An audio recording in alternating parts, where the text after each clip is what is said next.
Hey guys, what's up? Welcome to United Chokros. Manchester United 2, Brighton Hove Albion 1. Again, another game where we escaped. We just got away, and there have been so many games this season where we have ended up getting a result out of nothing. Now, I wouldn't call it the kind of win that we game that we expect our team to play, but somehow or the other, we got 3 points, and for a lot of people, rightly say that's what is important at the end of the 3 points in the bag.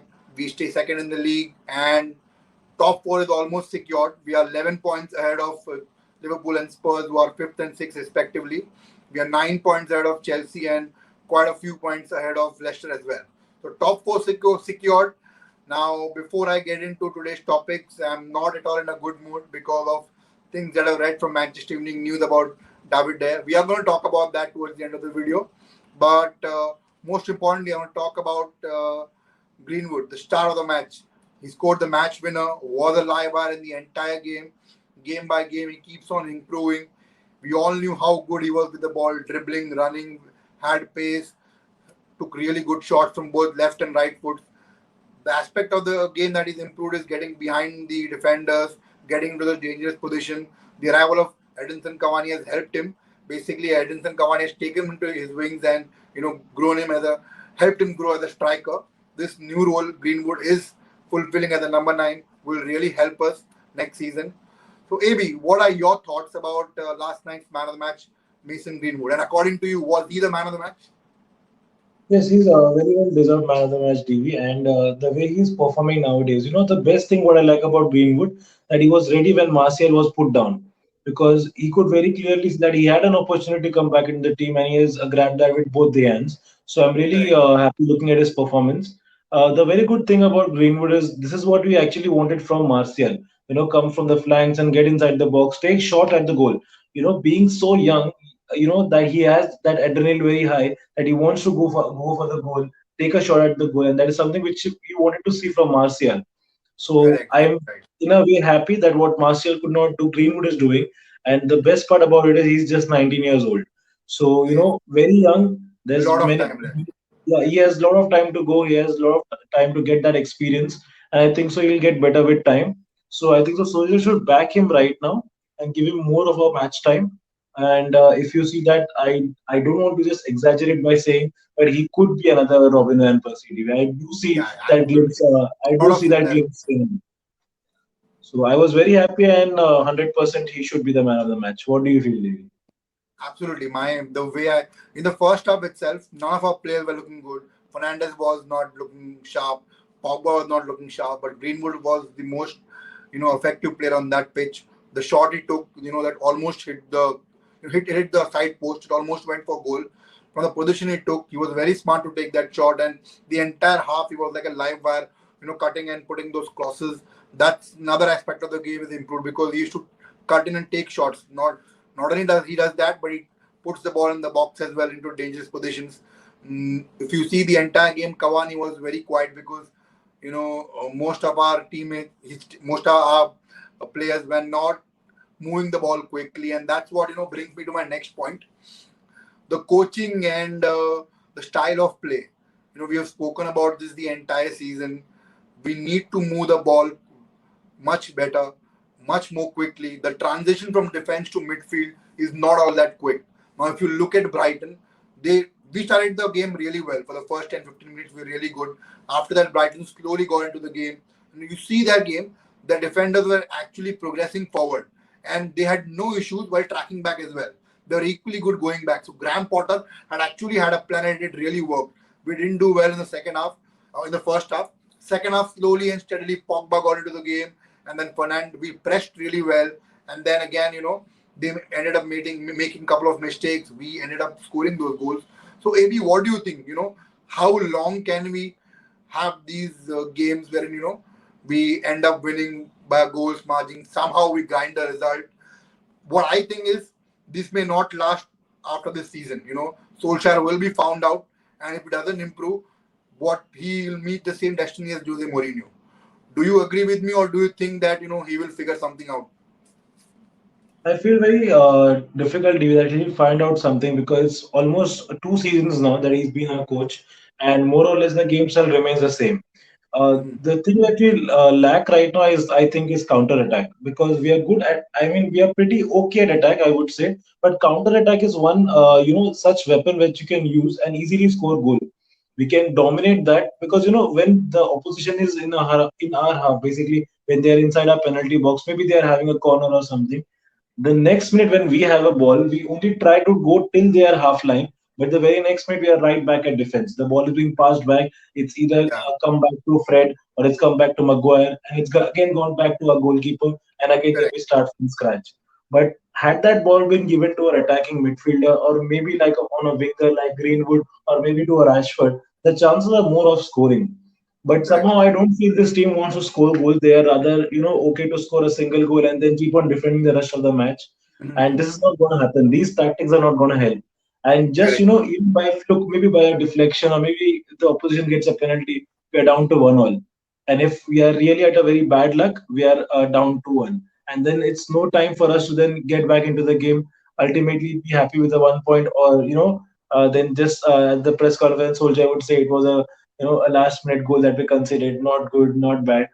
So I would say counter attacking, and the second thing is man marking. We are still lacking man marking.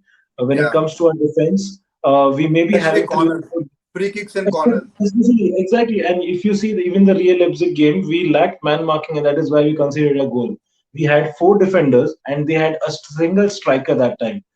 They could not mark that single striker, and he put that head inside, and it was the end of story for us. And that is still happening now as well. So even Yes, if you you're see not the goal from improved. Welbeck, he was the only striker inside the box who had a decent chance to score a goal. Three And we have defenders. put exactly. So, three defenders and one person just to mark him. I mean, how difficult is that? And that too for a champion team like Manchester United. So I think there is something wrong going maybe in the back end, maybe in the training team, or God knows where it is. But that needs to be rectified, and that has to be done at the earliest. So for me, it's a counter attack and man marking. These two are the vital things that needs to be done, and the gameplay has to change. As I said again, we are trying to play more of a defensive game than an attacking game. Yes, we do play a good game when we are at attack. We have players like Cavani, we have players like Rashford, Bruno Fernandes, who can really go on high and press on the game. We have Greenwood as well nowadays, who's doing absolutely fine. But Mhm. ultimately the ball is back to Fred or McTominay, and then back to Maguire, back to Lindelof, and then back to Henderson or David De Gea, and then it starts Yeah, again from scratch. So I'm not happy with that game plan. So that needs to change. And as you said very clearly, it's only few days that Ole can survive if he is doing the same business. More or less, very soon he'll be picked up for this point that the game plan needs to change and why there is no improvement. So it's better late than never than he starts it right now from the next game, or else he's mhm. gonna have a very bad time, DV, I feel. Absolutely. And one positive thing last night we saw is he didn't start McFred. McTominay and Fred didn't start. Pogba was there in center of Pogba that I really liked. Although the first half we didn't play that well, Pogba has to be more adventurous. I mean, I think that's what Solskjaer was must have advised him to stay back rather than go forward and be more adventurous. But yes, something positivity that he didn't start McTominay and Fred. It was Fred and Pogba, and I would like more of that because we cannot have two defensive-minded players, sitting back. Even if he wants to start McFred, he needs to give McTominay that freedom. McTominay at times when he goes forward and presses, and he's much better player than staying back because he is not a CDM. A lot of people think he's a CDM because he's tenacious and he puts in those tackles, but no, he's not a proper CDM. In our team, the only proper stadium is Nemanja Matic, and his age is catching up with him. So we've talked about getting a stadium and all of that, but that's for another day to discuss. Right now, yes, that was one positive thing starting Pogba and Fred, and right, I will bring that point back again. About that well back goal. That reminds me of Wan Bissaka. Again, he's not good in the air. That aspect of the game has to be improved. There's no doubting Aaron Van Bissaka's talent. One-on-one take-ons, interceptions. I don't think there's anyone better than Aaron Van Bissaka. No one. Raheem Sterling, one of the best dribblers, cannot get past him. A lot of players have tried to get past him. No one can get past him. He's that good. But there's a lot of other aspects of defending as well. Like your body position, your how good you are in the air. When you're if you're a wing back, you need to be equally good going forward, and that's why in the England lineup he's far behind Kyle Walker, Trent Alexander-Arnold, and Kieran Trippier. He's not been picked up in the England squad because of this sole reason, and it's almost now like the second year is getting over. So he needs to improve. Now the best example he can take is Luke Shaw. The example how Luke Shaw was when he came to United. It took him some time, but eventually look where he is now. He's one of the best world left backs in Europe. So he can take that similar kind of an example, and he has. I think a lot of good coaches are there in United, so they should help him out. If not, by the end of the season or next season, he needs to make some progress. At least the defending has to improve. The body structure, the body balance, getting those winning those headers in the air. So all that aspects of the game has to improve, and slowly going forward, also he'll become equally better. What do you think about Aaron Wan Bissaka? Well, by far, he is one of my favorite DV. But yes, as you said very correctly, we cannot even deny the fact that there have been lapses in his defense as well. At times, even his man marking is poor that I see. But yes, he's a Correct. one-on-one king, so I would not say anything bad on that part. He's the best when it comes to one-on-one. But yes, his man marking at times has been very poor, and the decision making, at times he decides to go for the ball, but then he realizes maybe Lindelof might take it, and Lindelof is one more example that we have in our team, who thinks Bissaka would take it. Ultimately, no one takes it, and the opposition scores a goal. So, this decision making in the defense is also very important between a right back and a centre back. So these are few things which Bissaka could, improve on his end. Let Lindelof be a different story altogether. But Bissaka could, he could improve a lot. And if he does that, I don't think so. There could be a better right back than him. And to be very frank enough, he could be much more better than Kyle Walker as well. Yeah, So absolutely. And he's he's just got the 23 potential, years no old. doubt. Absolutely, and just 23 years old, DV. So again, just like Greenwood, again, he's quite young, a lot more things to learn. This is not the end. He's not the perfect of all. There's much more Correct. for him to learn. Absolutely. And if he learns that, it'll be better. It'll be better for both teams. Yeah, it'll be better for England as well at the same time for Manchester United. Correct. And Correct.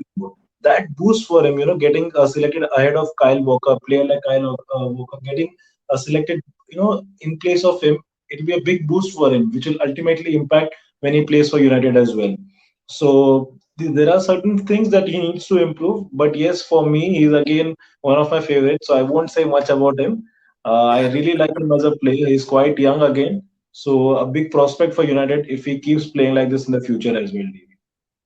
Correct. Absolutely. I mean, like I said, there's no doubting his potential. Brilliant player on the ball. Also is pretty decent, not bad. Just that his attack, putting the decision making while putting the crosses, his body balance, his man marking, winning those headers, all that has to improve. And I think it will come with time. And maybe if not this season, next season he'll be much better player. It's all about improving. And I think Aaron Van Bissaka will progress in the right direction. Now, this brings me to our last topic of the video, AB, and I'm really pissed off since morning at the English media, especially Manchester Evening News. I mean, the heights that they can go, how low can they stoop down to, uh, get an English player hyped and, get him into the United lineup. Now, I'm going to read out exactly what they've written, okay? Ole Gunnar Solskjaer intended to drop David De Gea as early as November against West Bromwich Albion. When David De Gea was informed about it, he reacted very badly, and then Ole restored him. Okay. Further, there were some players in the team who are not okay with David De Gea, and they think Henderson is a better keeper, and then they want Henderson as a first choice goalkeeper. Point number one. I don't know what is Ole's credibility.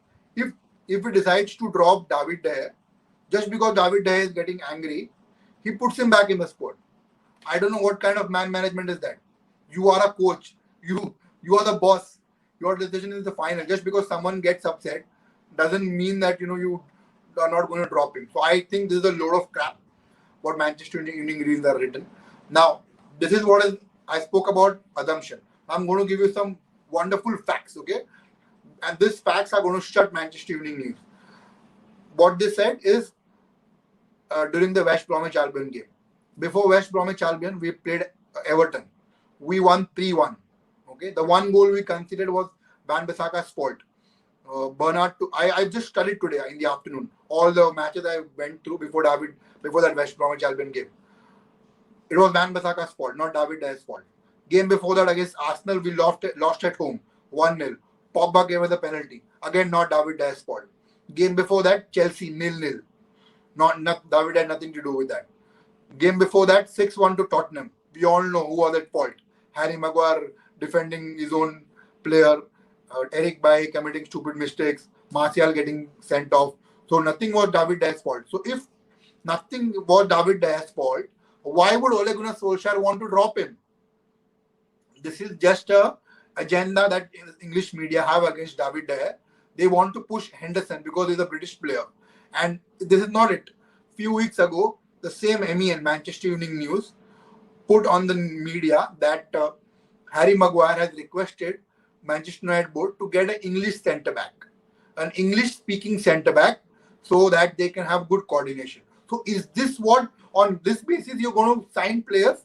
So you want Van Bissaka English, new centre back English, Harry Maguire English, Luke Shaw English, Henderson goalkeeper English. Is this what creditive? I mean, I don't understand what kind of bullshit is that. Why David De Gea is out of the entire Man United squad. Only two players from the Ferguson era, Sir Alex era, are still in the team. David De Gea and Phil Jones. These are the only two title winners. No other player has won a Premier League title. How can you disrespect such a player?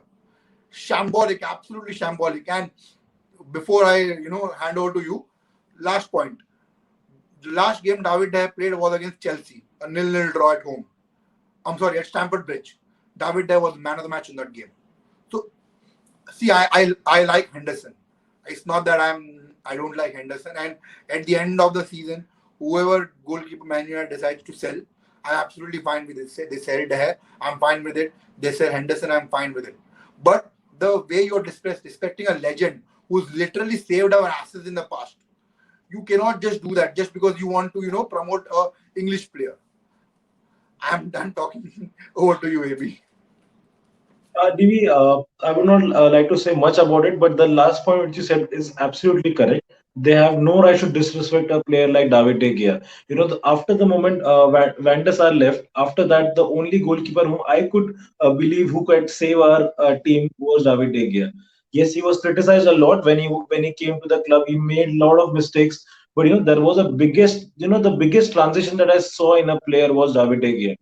Out of nowhere, out of a like a boyish image who used to come and make mistakes at such a big club.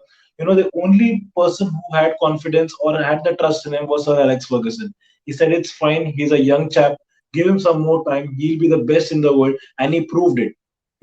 Even after going through such a bad phase and then proving yourself in place of big clubs like Chelsea, Liverpool, giving them a tough fight, standing in front of them, saving that much of penalties, and there are ample of videos for people who have not seen what David De Gea is. Search it on YouTube, my friend. Just go and search it on YouTube. You could see such saves that he has taken. I don't think even anyone, I mean anyone, could have believed that one person can remove such saves. The best one I could tell you is against Liverpool. When he saved against Philip Coutinho. Coutinho. Coutinho could Coutinho. not believe it. Jurgen Klopp could not believe it. I think so. The entire Anfield Stadium could not believe it what he did, and that was simply superb. So all these things what he has done for us, he has saved many crucial points, not just 3 points, but many crucial points. He has saved a lot of cup ties for us, lot of FA Cup ties for us.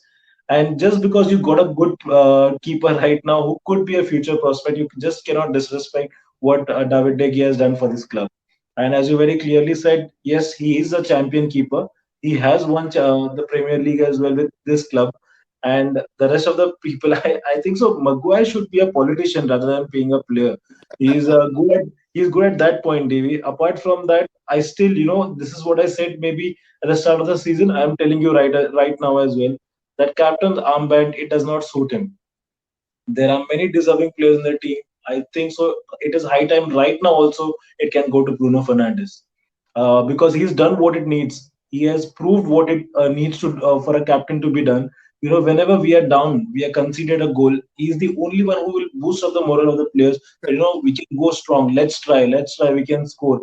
the a simplest example. I don't want to give you the entire match stuff what happens. A simplest example, when the ball goes for a corner, all the players are complacent when we are down by a goal.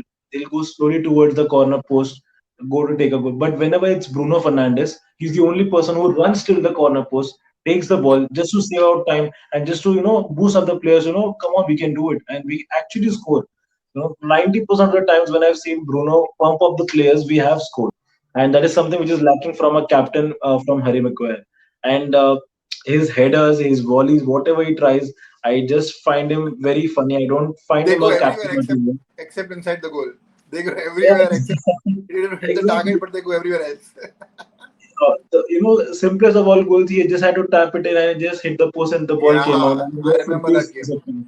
So He messed up badly. I'm seriously against Harry Maguire. Still, I would say the topic has changed. It was David De Gea, but now it's Harry Maguire. But his philosophy of bringing English players only to the club, I mean, you're not. I understand. I think Harry Maguire won't do that. I mean, that is very. Exactly. I think that is just a rumor. I think British media is trying to put English players ahead. So maybe if he's actually doing that, then it's really bad. But I don't think any player would do it. But I am ready I to give hope him benefit of the I just hope he's not doing that, DV, because see, Yeah, Henderson. exactly. I don't think he will do it. It's I'm going ready to give him benefit of the doubt because I don't trust, MEN. They are trying to leak information. I mean, you won't believe AB. Yesterday, 3 hours before the game, they already leaked the lineup. They already had the lineup. So look at the hole that they have, contacts they have inside the board. A lot of information they get. So I'm not sure was that done in purpose or all this information of David Dyer were leaked in purpose or what was it? So I really don't understand. But it's literally disrespecting a legend. And we speak about Van der Sar all the time. Remember, Van der Sar had Ferdinand and Vidic ahead of him. Who David Dyer Absolutely. had ahead of him? Jones and Smalling. You compare the difference. Even Lindelof and Maguire, they're not good. Harry Maguire, just because we bought him for 85 million, that doesn't make him a world class player. Absolutely. Having Van der Sar had two world class defenders ahead of him, who David De Gea had, and still he saved our asses so many times. I remember that Arsenal game, that City game, where Pogba had scored 2 goals and in the end Aguero held how he saved. That was unbelievable. There's so many moments David De Gea, and people who talk about how David De Gea is now past his peak. But tell me this particular season, how many errors David De Gea has made?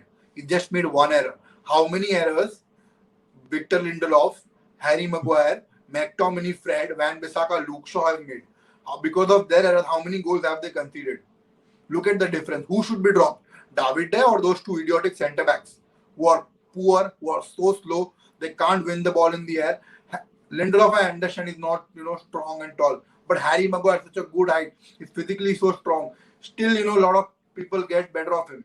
That is absolutely shambolic. So rather than focusing on getting a player who can speak English, you should focus on your game, learn improving your Absolutely. aspect of the game. Absolutely shambolic what is happening with David there, and I'm really angry, disrespecting a legend.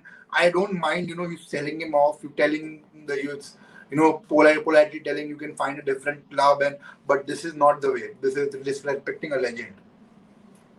That is, at least you should respect whatever is done for the club. That from That the time he's come for the club, the way he has served the club, and as we are saying, the way he has almost protected all those crucial 3 points against all the big teams, small teams, irrespectively, and disrespected in such a big way, and then you are making him go or leave the club at the end of the season. See, David De Gea, as you said very correctly, David De Gea leaving at the end of the season, I'm okay with it because maybe they're thinking Henderson as a future prospect. That's fine, but disrespecting him like this and then letting him leave the club, it's very wrong. And then just give him a legendary name in the stands or maybe give him a trophy or something that in the name of Manchester United. That's not done. So I think so. Soldier should be the one who should back him right now, who should at least tell the players, that he's the one who basically is the main part of the squad. Yes, fine, correct. McGuire has been given the captaincy armband, but my answer still remains same. He does not deserve it. But I for think me, Pogba can do a better, much can a better captain than yes, absolutely. He Maguire. can do that. And he would love to do it, Divi. Yeah, Being such a big player like Paul he's very Pogba, he would vocal. love. What I've heard, Pogba is very vocal, and players respect him. Players respect Pogba. They listen to Pogba a lot. And yes, even I said even at the start of the video when we started it way back when United Chokros had started, you know there was one question which you had asked if there has to be a captain, whom do you feel? I said it was Paul Pogba because Yeah, given that responsibility, the way he he's really playing would right be. now, the way he's Yes, playing right now, I feel there's a new Paul Pogba is back for us, and mm, given that confidence, given that armband to him, he could do wonders, Davy. So, and any which absolutely. ways, it's almost been the second season where Maguire has been given the captain's armband, and more or less both him and his best friend Lindelof are doing the same stupid business. So I feel it's high time that we change our captain number one because He see, won't DV, do that. it's a very small topic, DV, to talk about captaincy, but actually it's actually a Matters a main lot. thing. Yeah, because when you're in the dressing room, especially once you're on the field, it's fine. Everyone knows what their duty is. But once you're in the dressing room, a captain plays a very important role. To boost the players, to boost their morale. It's Yes, fine. We are 1-0 down. We can come back strong in the next half. We just need to focus on one or two aspects. But when you look at, Maguire, he first of all does not know what he needs to do. What he'll say, what he'll tell the other players is a different story altogether. So for me, yes, the captaincy needs to change. That is one small aspect which I feel if we could improve that part, I think so we could do wonders at this club. Maybe. but absolutely correct, AB. So but I don't know. I don't think so. He'll change the captain, give captain's armband to anyone else because he actually likes Maguire. He rates him a lot. Although most of us don't rate him, but I think that maybe getting a new centre back next season, if he's a good centre back, maybe we can get the best out of Maguire. One can only hope and see if things change if we get some new players in next season. And for now, I think we should close out the second position and maybe get to the Europa League final easily. Thank you very much, AB, for coming on the show. And there's a midweek game, Europa League game against Granada. We'll try to do the video post match and the pre match of the Spurs video. So, guys, thank you very much for watching. Do subscribe to our channel and do share the videos with your friends, colleagues. Let them know about United Chokros. Your love is all we need, and thank you for your support. Have a good night, guys, and we'll see you after the Granada game. Bye for now. Bye.